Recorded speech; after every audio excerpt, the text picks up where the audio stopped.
All right, let's start off the week with a look at gold. We're clearly in an intermediate decline.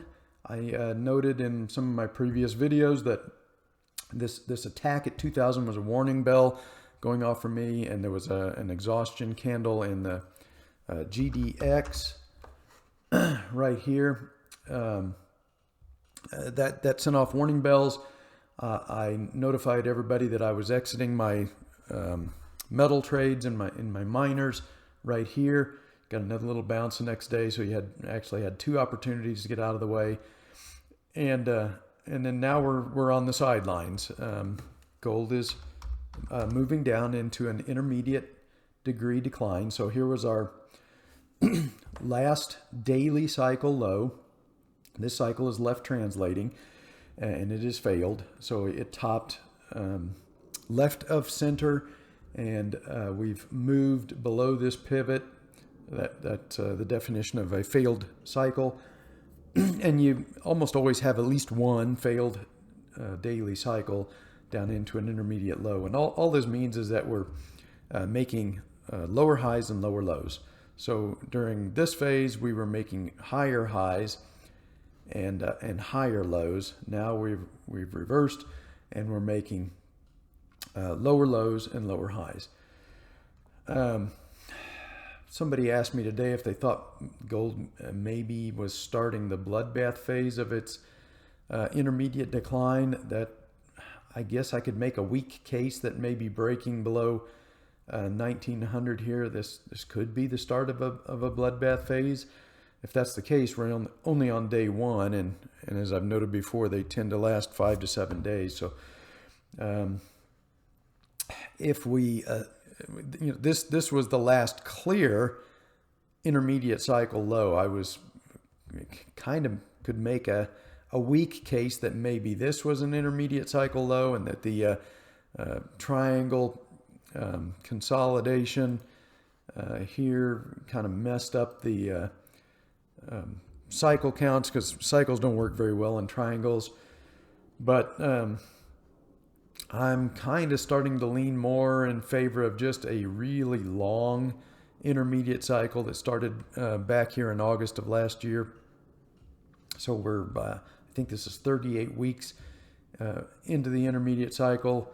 If we assume normal parameters, then this intermediate trend line would need to be broken before I would start looking for an intermediate cycle low. And I think also because the cartel, they like to whipsaw people as we form these intermediate bottoms. So there'll often be one or two false swings.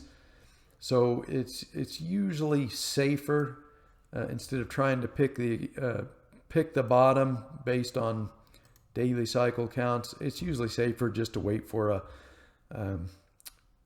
a weekly swing. So you can see we're not going to get a weekly swing this week because we've made a lower low. This was the low of last week. So making a lower low this morning kind of eliminates any possibility of making a weekly swing this week. We would have had to have held above that low and then also gone above last week's high here at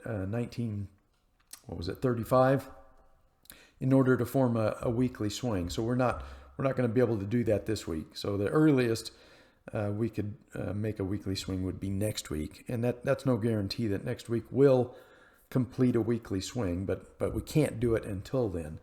Now, on the other hand, we're starting to get close to being oversold on the 5-week RSI, and you can see some of these other corrected moves have bottomed in that range.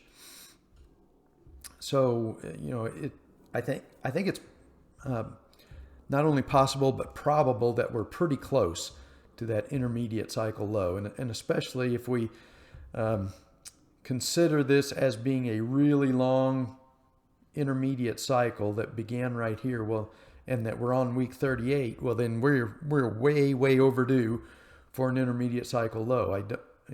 I wouldn't expect an intermediate cycle that is stretching and is at 38 weeks to run 50 weeks before it finds a bottom. It's going to be due for an intermediate bottom any time now, and it's it's actually way overdue. So, and I noted in one of my previous videos that it looks to me like the euro is in a final intermediate ending phase, a bloodbath phase in the euro, and that could be the trigger for gold to complete its intermediate cycle low as well when the euro bottoms. So just a quick look at the euro.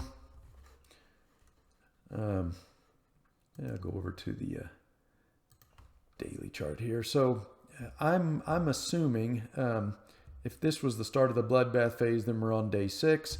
But I'm assuming this is probably a little bear flag, and we're gonna, it's probably gonna break down and make at least one more lower low here before we're done. Maybe it'll do it on the FOMC statement Wednesday, or maybe like the day after or something. So I generally expect it to run 5 to 7 days, but this one might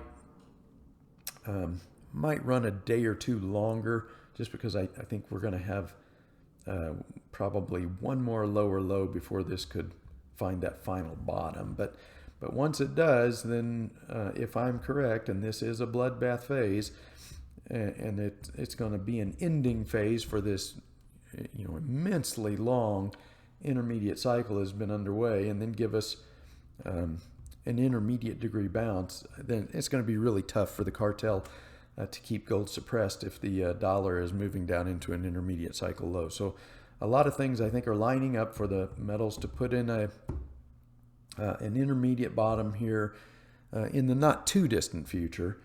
But like I said, it's probably safer because the cartel will usually whipsaw people a couple times with some false swings on the daily chart. It's probably safer to just wait for a weekly swing before you try and get back in and play the advancing phase of the next intermediate cycle. You can kind of see what they do here. We get a lot of false moves and whipsawing into these bottoms. Sometimes not. Sometimes you'll just get a true bottom here on a big move in reversal, but very often they'll whipsaw people several times before a final bottom. So anyway, I think we're potentially pretty close. If this is the start of a bloodbath phase, then I'd say we have another 4 to 6 days to go before the final bottom. They'll probably try and break gold below the 200-day moving average, and also, like I said, most of the time you can count on the intermediate uptrend line breaking. So if we kind of ignore that triangle pattern and just assume that this was our last intermediate cycle low, which it was an intermediate cycle low, I just don't know whether to view this as an intermediate cycle low due to that triangle. But right now I'm going to assume that we're just in a really stretched intermediate cycle that's on day 38 or week 38. This daily cycle is getting a bit mature, so I think once we break this trend line and I start to see sentiment get really, really bearish, then I'm going to start looking for an intermediate cycle low. And I also intend to use this as a gift to buy more physical silver here, maybe later this week or early next week. I think the cartel is giving people a massive gift to buy physical silver at much cheaper prices sometime in the not too distant future. I wouldn't buy today, but pretty soon I think they're going to give us an incredible buying opportunity to load up on a lot more physical silver.